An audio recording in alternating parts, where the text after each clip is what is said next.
आवेश में आके उद्गार में भावनाएं प्रकट हो जाती हैं, तो अर्थ का भी अनर्थ की ओर सभी चले जाते हैं। इसलिए हम सब आपसे माफी चाहते हैं। और एक बड़ी उम्मीद और विश्वास है, मैं अपने जीवन काल की बात करूं तो ये ऐतिहासिक चीज है कि स्वयं हमारे विभागीय मंत्री सैनिक कल्याण के सचिव साहब श्रीमान श्री दीपेंद्र चौधरी जी हमारे बीच में आए हैं।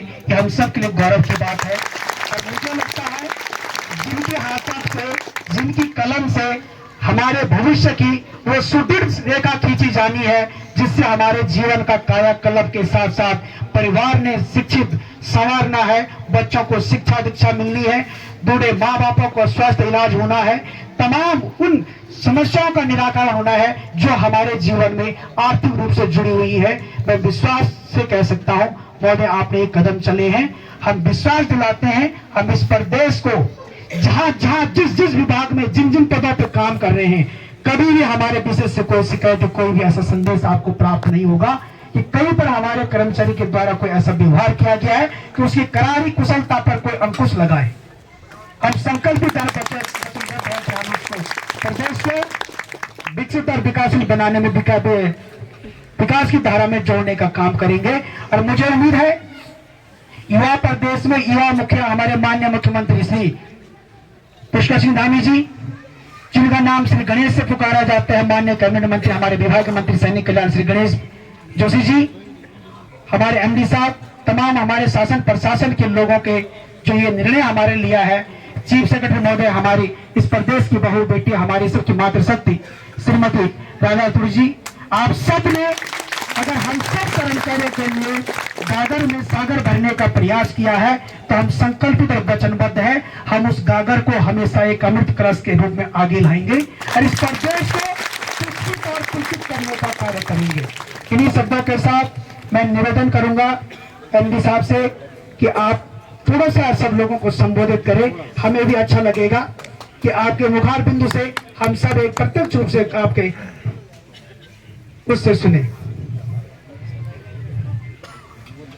आज मुझे लगता है साहब लोग सारा प्रोटोकॉल तोड़ देंगे क्योंकि सब बच्चे बैठे हैं और निश्चित तौर पर हम नचाते हुए भी आपको सुनना चाहेंगे। प्लीज वो आशीर्वाद करें आपके साथ हमारे देश में। Thank you very much.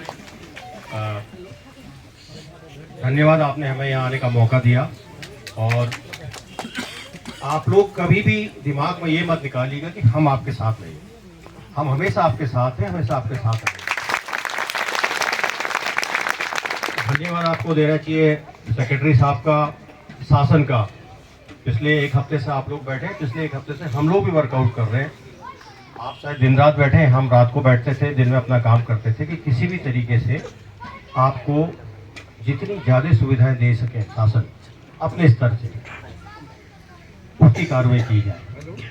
क्योंकि इसमें कई सारी एजेंसियां जुड़ी होती हैं, वित्त जुड़ा होता है, प्रशासन जुड़ा होता है। सेक्रेटरी साहब ने हमें टास्क दिया था कि आप इसको वर्कआउट कीजिए और हमने बैठ के वर्कआउट कर दिया है और वर्कआउट करके सेक्रेटरी साहब को दे दिया था। और आज बड़ी खुशी का दिन है कि सेक्रेटरी साहब ने हाईएस्ट लेवल पर वार्ता करके ये चीज़ सैंक्शन करा दी है। चीफ सेक्रेटरी साहब के लेवल पर हाई कमेटी बैठी थी, जिन्होंने ऑलरेडी मुख्यमंत्री साहब से इसका आश्वासन ले लिया गया था।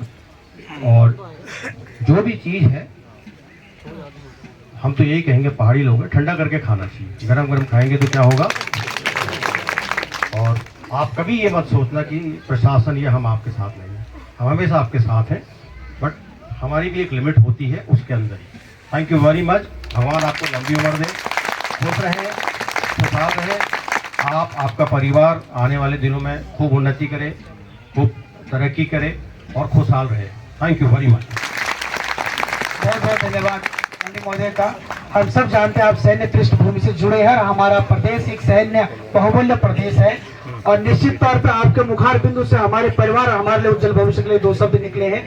मैं मानता हूँ हमारे लिए फूल के अमृत वर्षा के समान होंगे और जो अमृत पी लेता है वो अजय अमर हो जाता है। ऐसा हम परिकल्पना पालते हैं कि जो आपने वादा किया है सारी समस्याओं का हल आपके माध्यम से होगा। मैं सचिव महोदय से निवेदन करूंगा, जो बिंदुवार हमने 9 समस्या आपके सामने रखी हैं, आपने उन सब पे समाधान निकालने का प्रयास भी किया है, कुछ पे समाधान निकाल भी दिया है।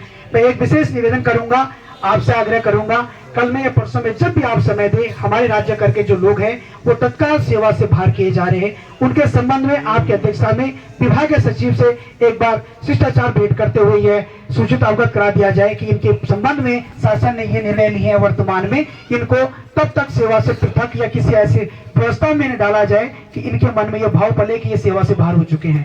मुझे विश्वास है तत्काल आप ये ज्वलंत मुद्दा है, इससे आप भी प्रयास करेंगे और मैं विशेषकर धन्यवाद करता हूँ। परसों आपने हमें 3.5 घंटे का समय दिया, बहुत बड़ी बात होती है। हमारा समय उतना कीमती मुझे लगता नहीं है, क्योंकि हम सब लोग एक निम्न वर्ग के कर्मचारी हैं।